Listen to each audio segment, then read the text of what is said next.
Go with the podium. Go to the podium. And now they'll exchange and shake hands, both foreign ministers.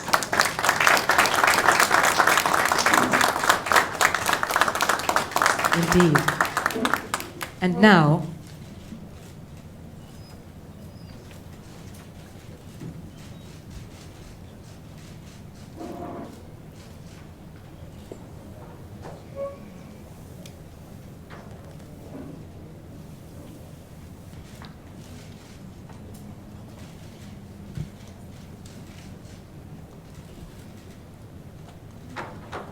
the customary handshake for the formal signing of the Memorandum of Understanding. May I invite the Minister of Tourism of Jamaica? We have the customary handshake between Minister Bartlett and, of course, the Global Tourism Resilience and Crisis Management Center, which is inaugurated here in Jamaica at the University of the West Indies, and the collaboration between the University of Nairobi and the University of the West Indies will enable the first satellite center in Africa to be established at the University of Nairobi.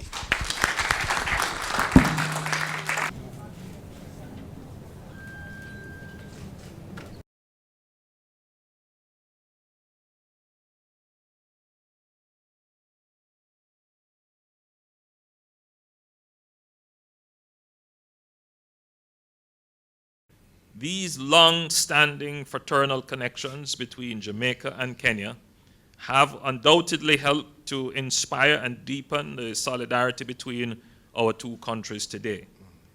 As we move to capitalize on our historically positive relations, the President and I agreed that improving trade in goods and services, increasing investments, and facilitating the movement of people must be central to our strategy. Kenya is recognized among the top 10 fastest growing economies in Africa.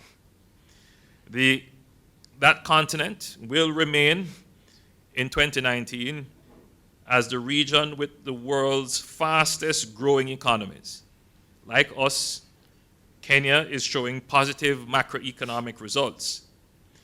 It is time, therefore, that we look beyond the customary fraternal bonds and seek ways to create real and measurable economic and commercial activity to secure greater prosperity for our countries and peoples.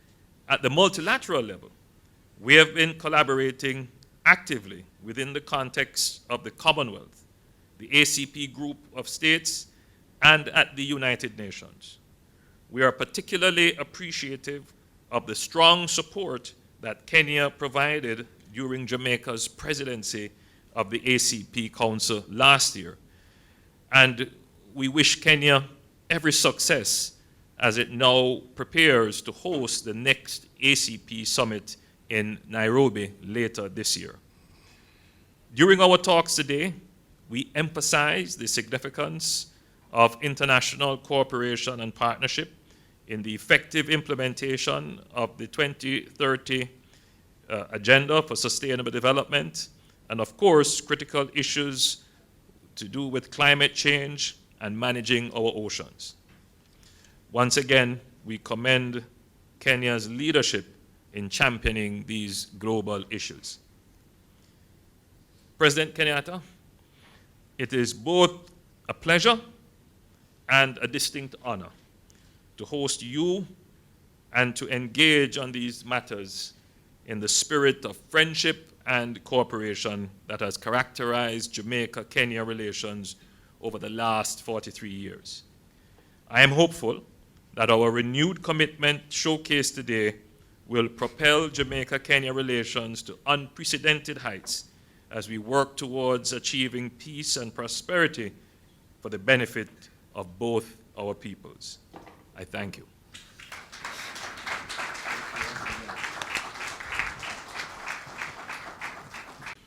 Mr. President, your presence here today and your recent appointment of the very first Kenyan High Commissioner to Jamaica reflects the growing relationship between Jamaica and Kenya. Indeed, this demonstrates to us your deep personal commitment to the Jamaica-Kenya partnership and to developing stronger ties with CARICOM as well. Today, Mr. President, we have engaged in critical discussions on issues of mutual interest to Jamaica and Kenya. The robust dialogue we have just had builds on our fruitful exchanges last year, including at the G7 in Canada, and takes forward our strong desire to increase trade and investment ties and to expand economic and technical cooperation. In so doing, we have agreed that we must now optimize the potential of our historical relations to yield concrete benefits in our cooperation efforts. Here, I emphasize that the Jamaica-Kenya relations are deeply rooted in our historical connection with the African continent, which predates the establishment of diplomatic relations in 1976. It is well documented that our first national hero, the Right Excellent Marcus Mosiah Garvey, had a significant influence on Jomo Kenyatta, the first Prime Minister of Kenya and later its first president. He is, of course, President Kenyatta's late father. Jomo Kenyatta was an ardent advocate for Kenya's independence and was a student of Garvey's teaching on unification and Pan-Africanism.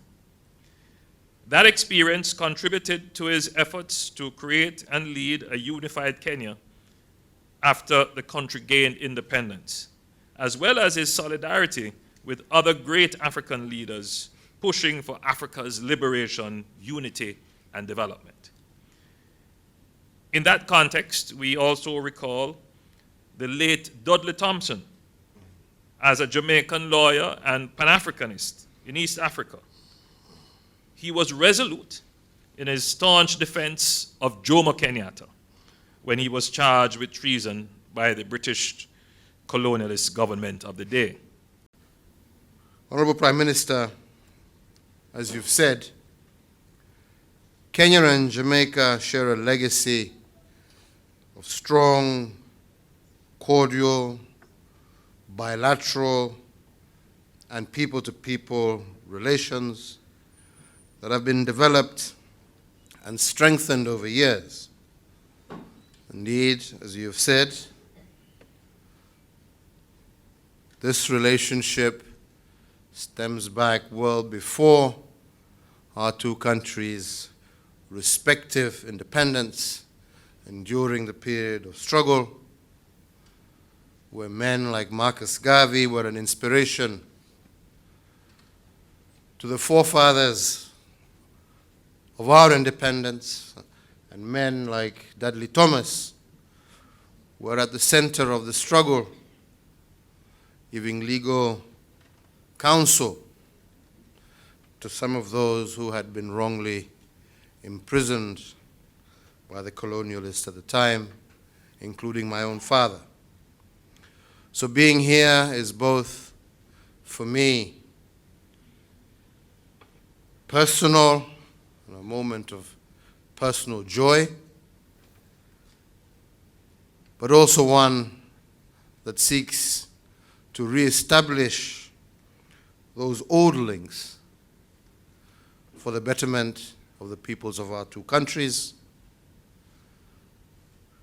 and in order to increase and deepen that bond or those bonds of friendship that were established those many years ago. Indeed, as the Prime Minister has said, we have had the opportunity to meet on the sidelines of several international meetings, including the G7 summit in Quebec, but also on the margins of the United Nations General Assembly in New York. And at each time, we resolve that we must work even closer for the benefit of our two sister nations.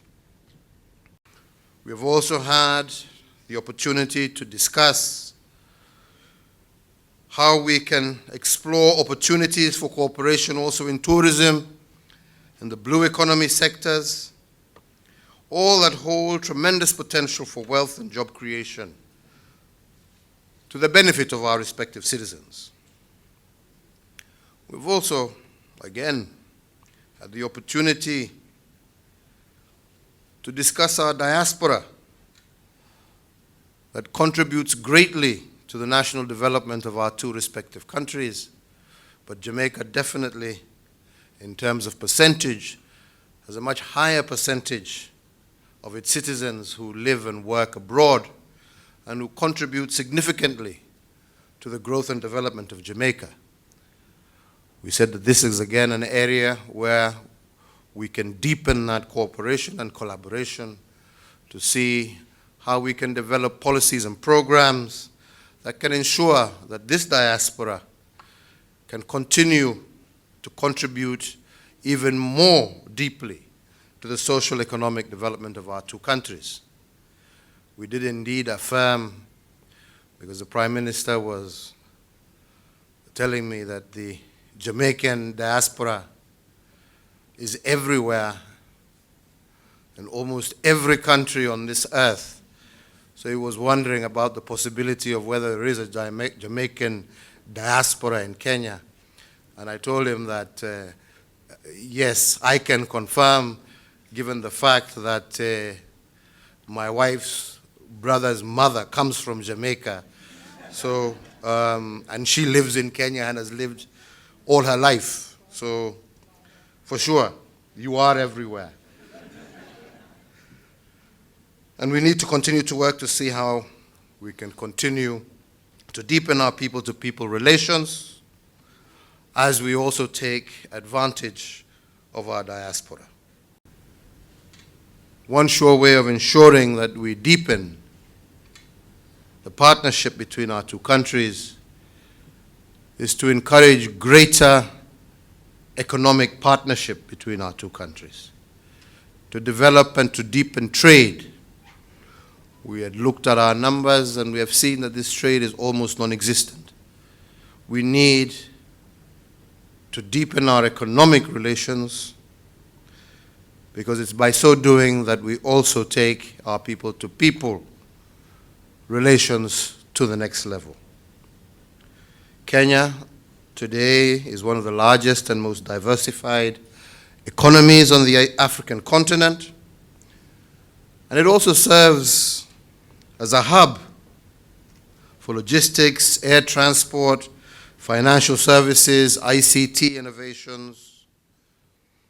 And here again, we encourage Jamaican investors as much as Prime Minister Holness was encouraging Kenyan investors to come together through our respective chambers and to take advantage of the opportunities that our two countries offer for further economic integration of our two countries, ultimately leading also with the signing of the Africa Free Trade Agreement, with the African market also opening up to Jamaica and to other countries in the Caribbean as well.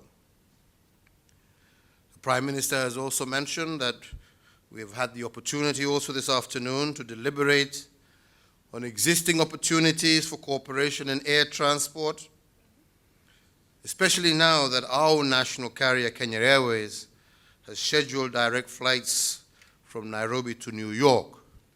But as we were saying, we would like to see flights flying from the East Coast to the West Coast of Africa and directly to Jamaica and through Jamaica to the rest of the Caribbean as a true way of deepening that partnership.